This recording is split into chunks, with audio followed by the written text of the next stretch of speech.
library, you'll see a lot of contemporary theology and comparative theology, and I've just been interested in my whole career. And I realized how little I knew about the details of Islam. I knew about it, but I didn't know the difference that existed. I didn't know what the hidden imam was. So I went out and I hired a full professor. Welcome back to New Day Spirituality. I'm the Sparkling One. I missed you guys. I am finally confident enough to present this information. It's taken me months of gathering, of reading, of remote viewing. All of the information that I post on this channel is free to use as long as you refer back to the source. Just give a shout out to the channel and where you got the information from.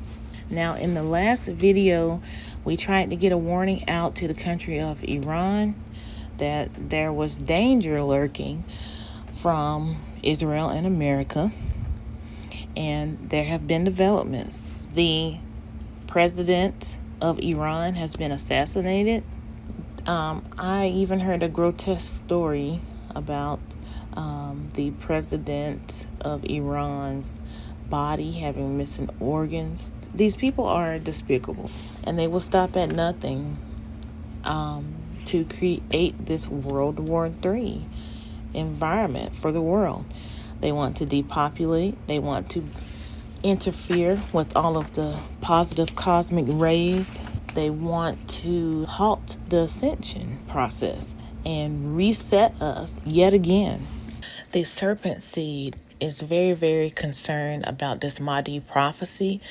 They have been systematically targeting the countries that will play a role in the bringing about of the Mahdi. The countries that are preparing a way for the Mahdi, especially Iran, but also Syria and Turkey, Iraq, and they want to head him off before he even steps forward. Now, prior to this assassination of the Iranian president, Ben Gvir, one of Netty's henchmen, was in a freak car accident. They're covering up the fact that Ben Gvir never woke up from that car accident. When you saw him on the ground, laying on the ground like that, injured, he never woke up, guys. He is still in a coma. I actually remote viewed his condition. He is in a hospital-like environment, and there's a woman that comes to visit him. He will not be waking up. They have lost hope of him regaining consciousness. So they decided to go out and get revenge for that, I believe. Now, when you see him, now they put forth the AI video of him. Ben Gvir is in a coma. So it's taking me months to gather all of this information and do all this reading. It was a steep learning curve for me because I didn't know a lot about Islam, and I've only read a little bit of the Quran. I'm not a religious person.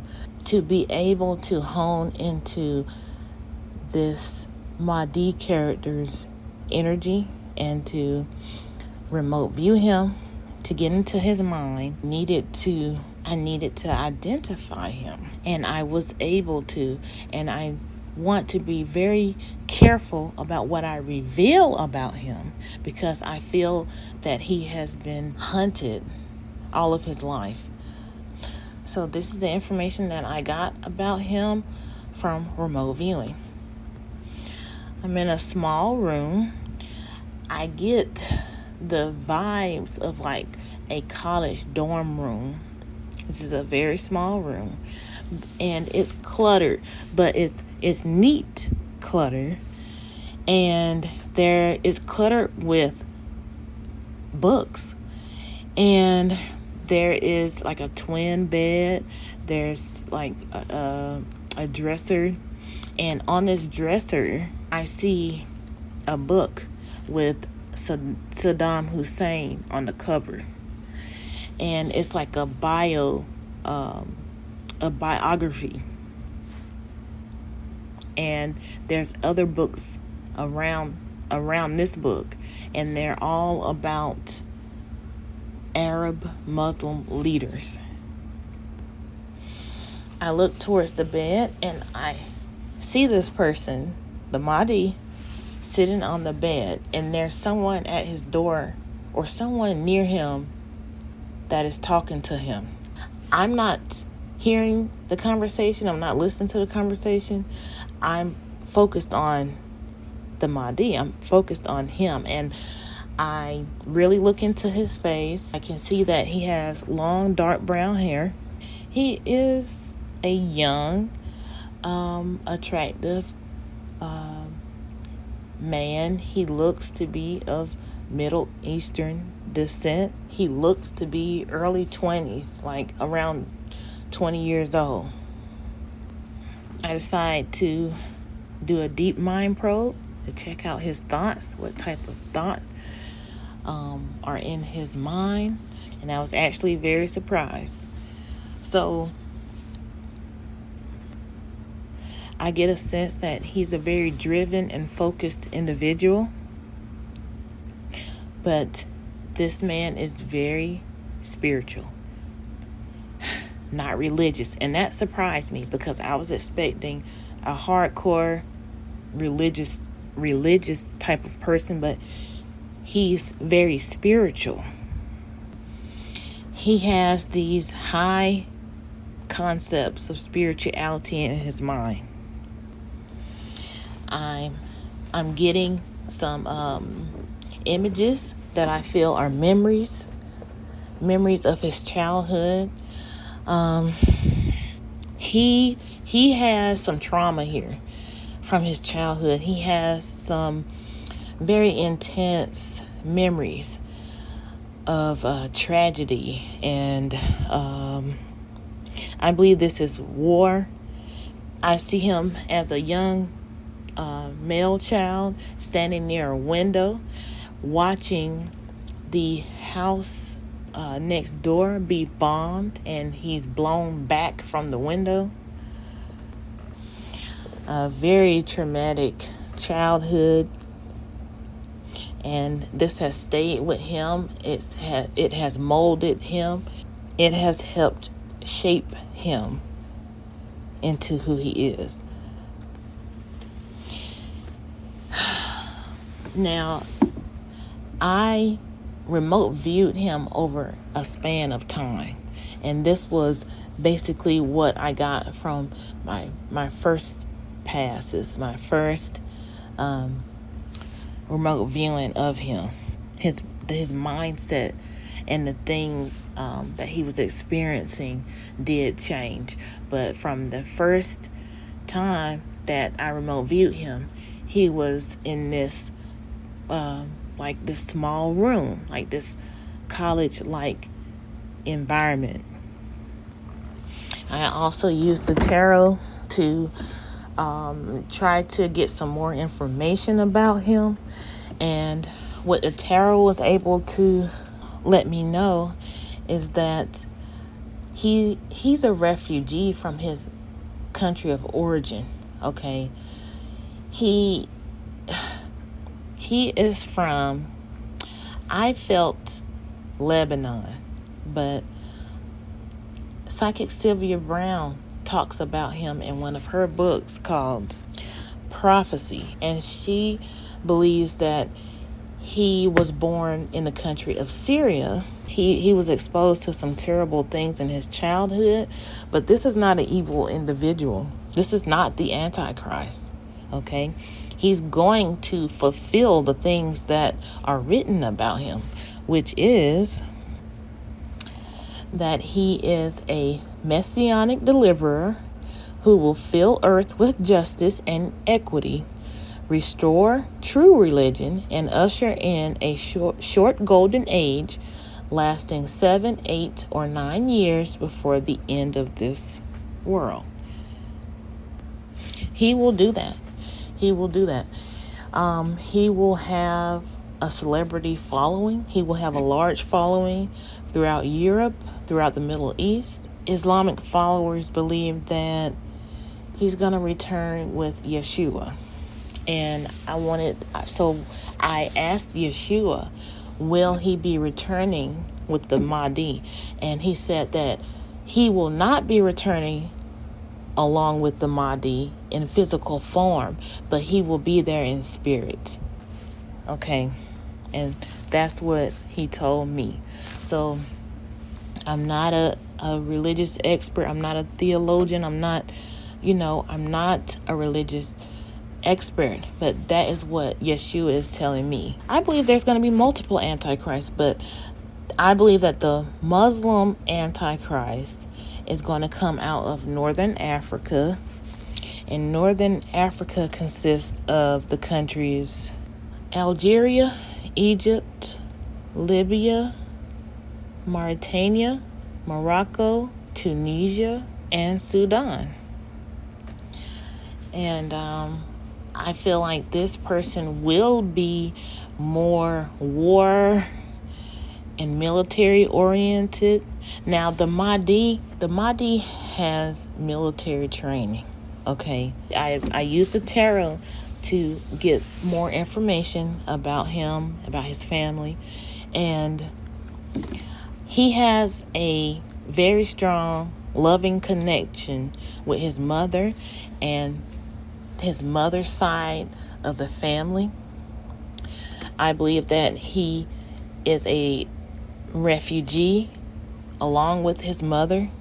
He and his father stayed behind, and the Mahdi left with his mother. Now, also, I got a visual of this angel that has been with him since childhood. This angel shows up with him. So he has been protected since childhood. There are stories, like people around him, people around him are aware of these stories of like his near-death experiences, and they know that there is something different about this child, that he's protected. I believe that his mother is a Sufi. Okay, Sufism is Islam's hidden knowledge. So I believe that his mother is Sufi, along with the women in his family on his mother's side, and they are very psychic. They are very spiritual, and she is the one who has instilled these higher concepts into his mind. There was a break in the closeness with his father, okay? And I believe that is due to this fleeing from Syria, becoming a refugee into Europe. He maintained contact, and he has lived in both worlds. The mother is based in Europe, and the father is still based in Lebanon or Syria, and he has gone back and forth between the two and living in both worlds. So he has that sort of upbringing. Now, when he has gone to visit the father, I believe there's a connection with ISIS, that he has been trained by ISIS in the ways of war. He has been trained to be a soldier.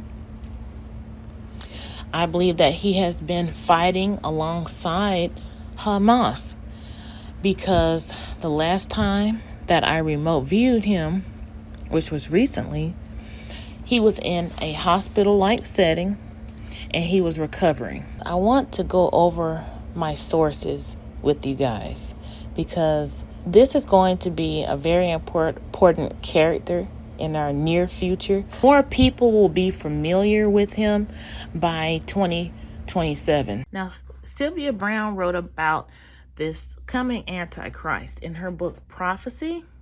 This was published in 2004. And let's just keep in mind that when it comes to religion, one man's God is another man's Satan. Okay? So, especially when we're talking about Islam and Judaism, okay? They are exact mirror images. Okay? It's my belief, what I'm being told is that the Quran was given by the Anunnaki, and the Torah was given by the reptilians. Okay. Now, Sylvia says, this is chapter 8. I do believe we need to brace ourselves for an antichrist, but I don't believe he's arrived yet. He'll be born in 2005 or 2006 in the area of Syria. It will be in about 2030 that he makes his proclamation that he is the resurrected Christ, back for the rapture, and that all those who follow him will be saved. He will have long jet black hair to his shoulders and huge brown eyes. Unlike Saddam Hussein and Osama bin Laden, his seduction will begin with great pretense of compassion, nonviolence, and a desire for world peace and unity. He'll have a charismatic gift and a feigned humility that sends him at the beginning of his ministry to gather his first followers from among the poor, who are easily and cheaply bribed for the smallest amount of food and sense of hope. He himself will live in caves and tents while his reputation takes hold, gathering donations for his followers, none of which he appears to be spending on himself, but all of which, it will be revealed later, he's hoarding and investing to amass a fortune. He will have a genius for manipulation and be a master mentalist, psychologist, and self-promoter. His soft-spoken pacifism, humanitarianism, and undeniable charisma will attract a celebrity following, first in Europe and then in the United States, generating still more donations. By the time his rhetoric begins to turn slowly and shrewdly genocidal, and his vast holdings include black market nuclear weapons, he'll have a slavish, indebted, and systematically indoctrinated flock of converts, numbering in the hundreds of thousands, ready to kill for him and die for him, in the tragic belief that he's their only path to eternal salvation. Wow. And then she goes to describe, let's see. She's saying that she expects him to go public in around 2030. But if he was born in 2005 or 2006, he would be around 18 or 19 years old, which matches my remote viewing, because he looks like a young man at this point. And then goes public around 2030, and then reveals himself to be genuinely and completely evil a few years later. The shock and sense of betrayal will be that jarring and that seemingly impossible.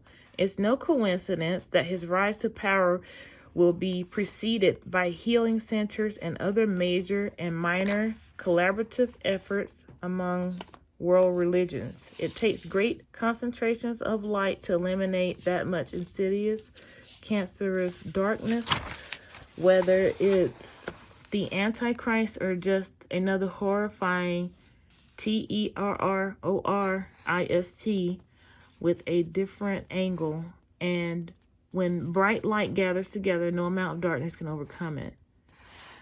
Okay, so I love Sylvia, and I believe that she she hit some things right on the nail with this prophecy about the future Antichrist.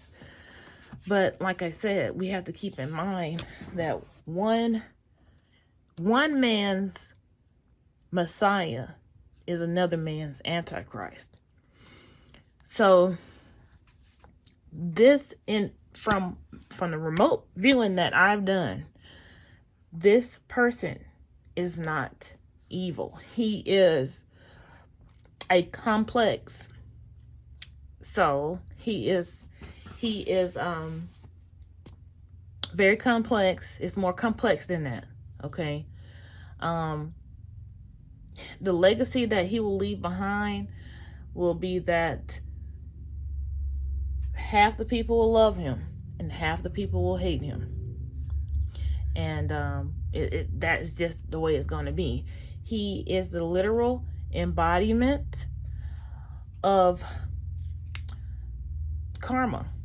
And he is going to be karma for Zionists and Christian Zionists. Okay? Christian Zionists and the Zionists, they have created this karma for themselves. And this reincarnated person of the Mahdi is going to be their physical karma coming home. It really makes no sense when I hear Christian Zionists claiming that America is their country and all this rhetoric that they have, when they have slaughtered and genocided millions of people just in order to establish the country of America. Okay, that karma, when you put that much energy out into the universe, at some point you have to expect it to come back to you. It will come back, because karma is just a built-in mechanism in our universe to establish balance once again after you have put so much energy out there. Okay, now these religions, I'm not a religious person. If I were to be religious, I would subscribe to the more esoteric sides of the religions, like Gnosticism or Sufism. And but Quran does not mention the Mahdi, but he is mentioned in some hadith text.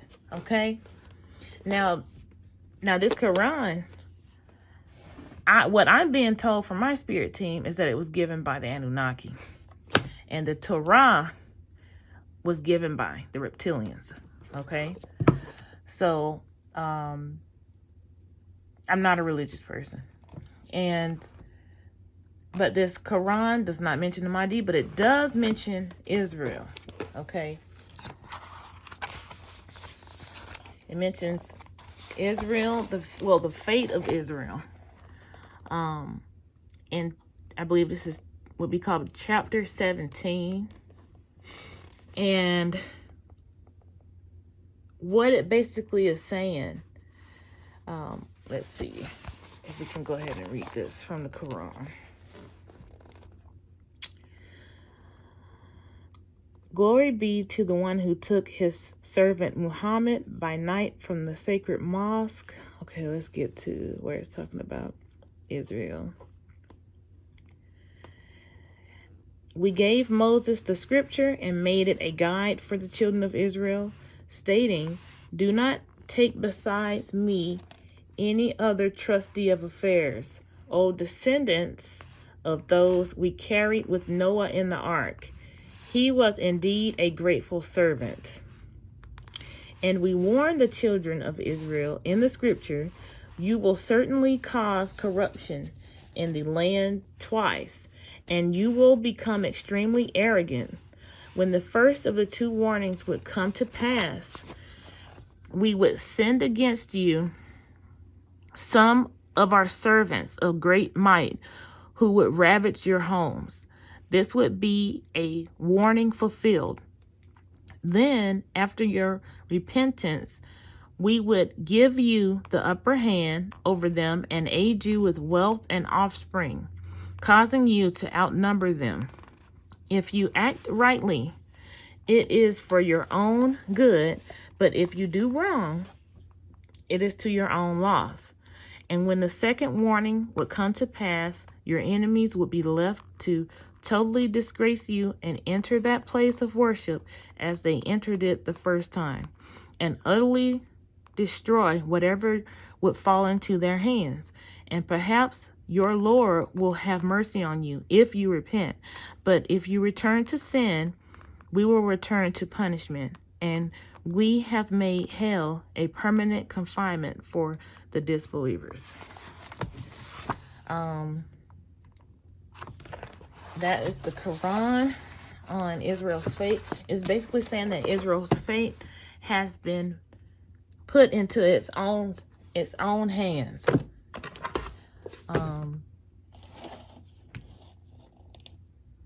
Okay.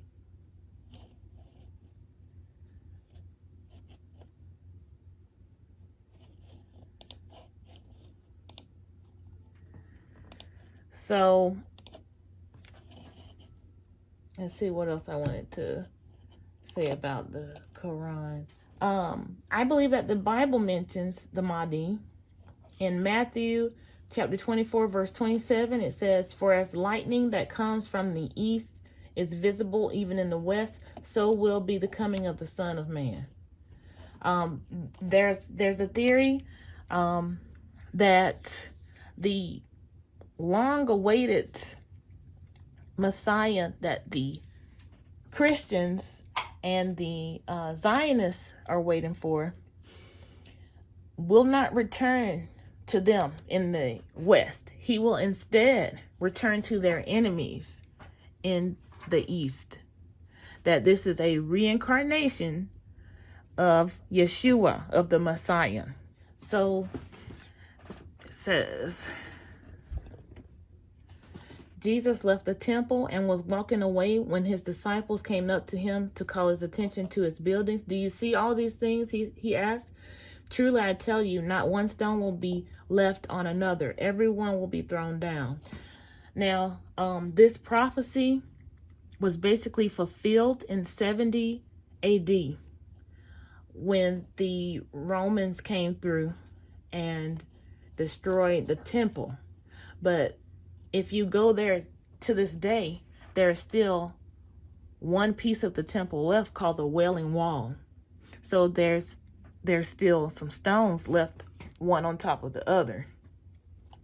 But for the most part, this has already been fulfilled by the evil Romans coming through, because they really brutalized this region back then. But Jesus is telling them, "Watch out that no one deceives you, for many will come in my name, claiming I am the Messiah, and will deceive many.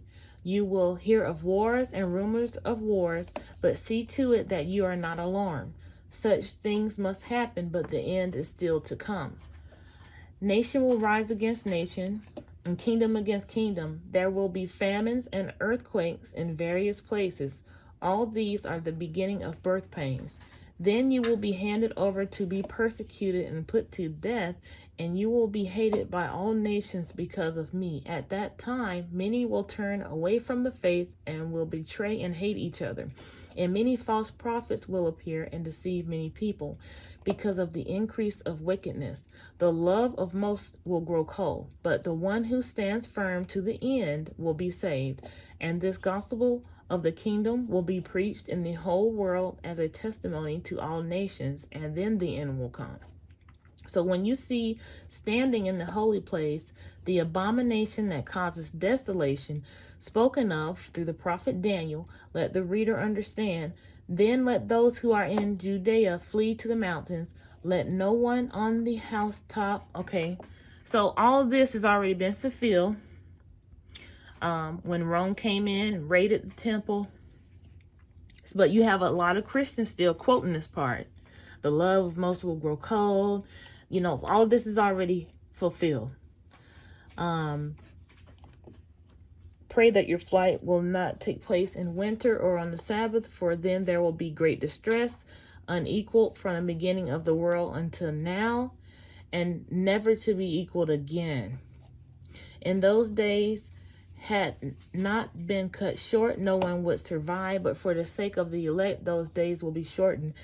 At that time, if anyone says to you, look, here is the Messiah, or there he is, do not believe, for false messiahs and false prophets will appear and perform great signs and wonders to deceive, if possible, even the elect.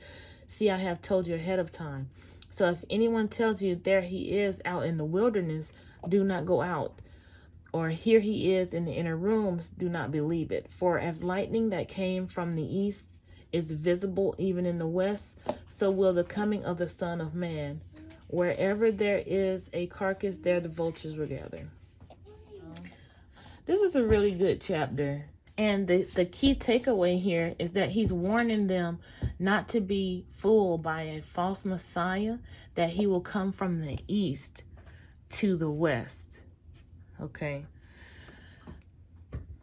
Now, it is believed by many people that are familiar with Islamic prophecy that the actual Antichrist, or, you know, just it depends on your point of view. The Antichrist for the followers of Islam are the one-eyed symboled Zionist, the serpent seed, as you can see on the money here, the reptilian scales, the forked tongue, the one-eyed symbolism. So according to the followers of Islam, the Zionists are the Antichrist, and they call them the Dajjal. Okay, so here we are. One man's Messiah is another man's Antichrist, and vice versa. So Islam warns that the Dajjal will be very, very powerful. The evil of the Dajjal will enter every home. He will command the sky to rain, and it will rain, such as in harp and other weaponry, weather modification. That this evil Dajjal will corrupt both land and sea. I guess that means by pollution and genetic modification. And he also, the evil Dajjal, will have the ability to bring the dead back to life. Now, I've personally seen that in remote viewing. The evil Dajjal symbol will be the one-eyed. Nostradamus speaks about this Muslim Antichrist. The Antichrist and the false Messiah are two different individuals. And I believe that if you want to call them that's from your perspective.